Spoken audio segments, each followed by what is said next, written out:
New day, New food! tara, samahan niyo kami magluto.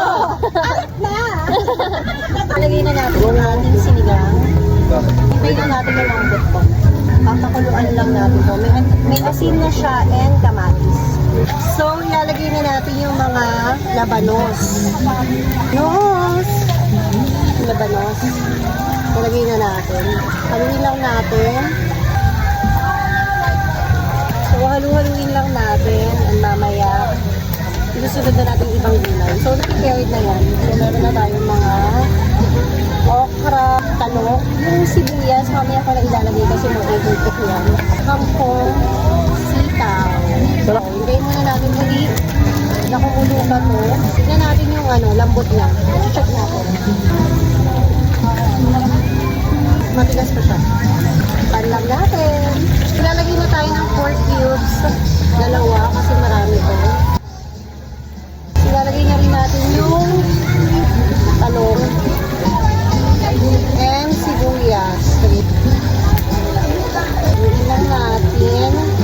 So, dagdagan natin siya ng tubig. Tubig. Pwede na mag-asawa, Deden. Tawagin.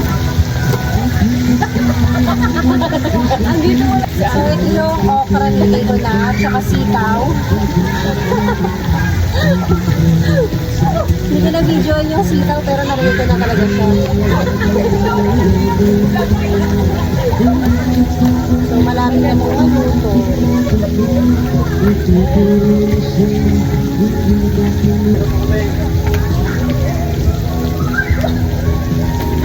So, malapit na tayong matapos. And after nito, magsiswimming na.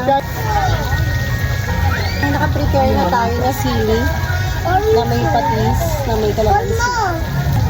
Tikman natin kung maasim. Dito kasi dito. Sarap, ang asim na. Kaya natin ng magic para magkaroon ng magic. Kalagay na natin yung kangkong.